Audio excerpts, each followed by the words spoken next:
we can get access to the inside of the panel so that we can begin running the wiring. Awesome.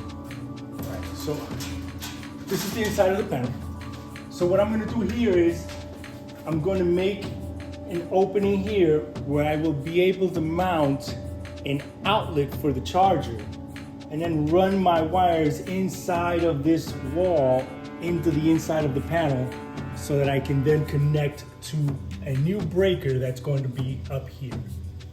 I'm gonna make a small opening here so that I can make sure that when I cut out for the box the proper size, there's nothing gonna be here in the way. Now, one of the reasons why I chose to use this side of this wall is because we have the main power lines that may be crossing through here.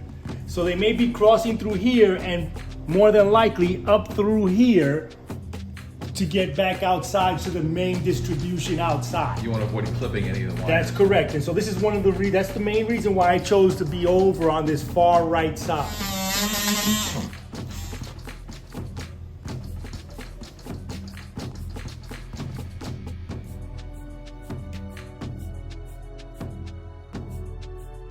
Wire size that we're using here is a 6-gauge Romex. It's the capacity of a 60 ampere circuit.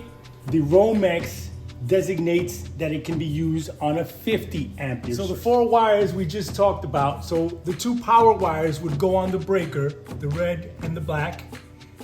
Then we have to attach the neutral. It can go anywhere on this rail. It goes top to bottom this rail, anywhere, or even on the one on the right side, anywhere on this rail that would take the neutral. The ground? The ground will have to go on this other rail back here, where you can see where the other bare wires are connected. Use number 8. But it's just a better idea to use this bigger size wire. It makes it a nicer installation.